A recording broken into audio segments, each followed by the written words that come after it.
अस्सलाम वालेकुम। उम्मीद है कि आप सब लोग खैरियत से होंगे। इस वक्त अदालत ने फैसला महफूज कर लिया है। परवेज इलाही साहब और हमजा शहबाज में से कौन वजीर आला होगा, अब से कुछ देर के बाद इस हवाले से अदालत अपना फैसला सुनाएगी। इस वक्त लग रहा ऐसे है कि अदालत ने बाज़ाहिर जो उसके खिलाफ कैंपेन चलाई गई थी, जो उसके ऊपर प्रेशर डालने की कोशिश की गई थी, दबाव डालने की कोशिश की गई थी। गुज़िश्ता रोज हम लोगों ने प्रेस कॉन्फ्रेंस देखी थी जिसके अंदर हमें नजर आया कि बाचा खान के सियासी वारिस बैठे हुए थे JUIF के साथ और भुट्टो का सियासी वारिस बैठा हुआ था ज़िया उल हक के जानशीनों के साथ, और ये सारे एक चीज के ऊपर मुतफिक थे। सारों का इत्तेफाक था कि जनाब किसी तरीके से अपनी कुर्सी बचानी है, अपने इत्तेहादियों की कुर्सी बचानी है पंजाब के अंदर। और उस हवाले से फिर आपने देखा कि जिस तरह इल्जाम लगाए गए अदालत के ऊपर, बाद में मरियम बीबी ट्वीट्स भी करती रही और मुख्तलिफ किस्म का प्रेशर डालने की कोशिश की गई, लेकिन बज़ाहिर लगता है कि अदालत ने यह प्रेशर लेने से इनकार कर दिया।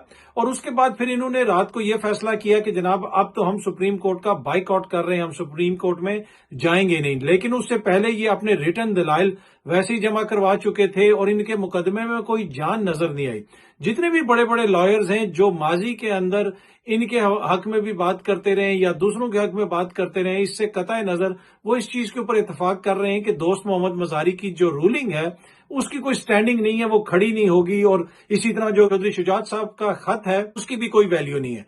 अपने नवाज शरीफ खानदान के जो वकील रह चुके हैं सलमान अकरम राजा साहब, उन्होंने भी शुजात साहब के खत के हवाले से कहा कि उसकी कोई कॉन्स्टिट्यूशनल वैल्यू नहीं है। तो यहां तक सब लोग मुतफिक हैं कि ये जिस किस्म की बातें हो रही हैं, जिस किस्म का प्रेशर डालने की कोशिश की जा रही है, वो सियासी प्रेशर तो हो सकता है लेकिन उसकी कॉन्स्टिट्यूशनल कोई वैल्यू नहीं है। और यही वजह है कि फैसला तो मेरिट पे होगा और अब इनको नजर आ रहा है कि फैसला हो सकता है कि इनके खिलाफ आए। तो इस वजह से उन्होंने पहले ही अदालत के ऊपर दबाव डालने की कोशिश की। उन्होंने कहा कि हमें वहां से इंसाफ नहीं मिलेगा, ये कुछ जज हैं यही फैसला करते हैं। भाई इन्हीं जजों ने इमरान खान को फारिग किया था, कुछ अर्सा पहले इन्हीं जजों ने इमरान खान को घर भेजा था। और दूसरी बात यह है कि जब इमरान खान क्वेश्चन करता था कि रात को अदालत क्यों खुली, उसके ऊपर तो तौहीन अदालत की बात होती थी, इखलाकियात के दौरे पड़ते थे, इदारों के तकद्दस की बात होती थी। लेकिन यहाँ पे जिस किस्म की ट्वीट्स मरियम बीबी ने की, जिस किस्म की बातें की, उन्होंने कहा कि अगर बेंच के अंदर ईमानदार जज होंगे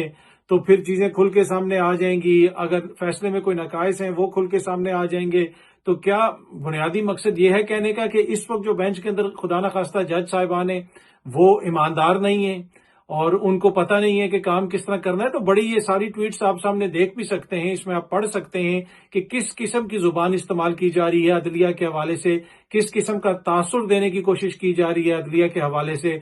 जजों की नीयत पे भी शक हो रहा है, जजों की ईमानदारी के ऊपर भी शक हो रहा है। तो इस तरह की किसी ने भी कभी कैंपेन नहीं चलाई अदलिया के खिलाफ। पहले जो सोशल मीडिया के ऊपर चल रही थी, फिर जिस तरीके से कायदीन ने उसमें हिस्सा डाला और उसको लीड किया, ये भी अनप्रेसिडेंटेड है। लेकिन इन तमाम तरह बातों के बावजूद अदालत ने प्रेशर लेने से इनकार किया और अब इस केस के अंदर हमजा और परवेज इलाही के बीच में से कौन वजीर आला होगा, इस केस का जो फैसला है जनाब वो अब महफूज हो गया है। और अब से कुछ देर के बाद पाकिस्तान के वक्त के मुताबिक शाम 5:45 बजे ये फैसला सुनाया जाएगा। हो सकता है जो फैसला है क्या पता मुझे पसंद ना आए या आपको पसंद ना आए, फैसले के ऊपर हम तनकीद करेंगे। फैसले से पहले ही जो इन लोगों ने चढ़ाई कर दी थी उसका बुनियादी मकसद ये था कि चीजों को तोल दिया जाए, चीजों को लटकाया जाए, इसलिए कि इनको पता है कि इलेक्शन भी ये हार गए हैं। जिस बंदे ने वोट ज्यादा लिए हुए वो उसको वजीर आला नहीं बनाया गया, दूसरे को वजीर आला बना दिया गया है। और उसके साथ साथ जो अवामी इलेक्शन हुआ था उसके अंदर भी इनको इबरतनाक शिकस्त हुई। 20 में से 15 सीटें ये लोग हार गए और 2 सीटें ऐसी हैं जो मशकूक हैं। तो उसके बावजूद ये बजिद हैं कि हमारा हक है, उनका हक नहीं है और अदालत हमें रिलीफ दे।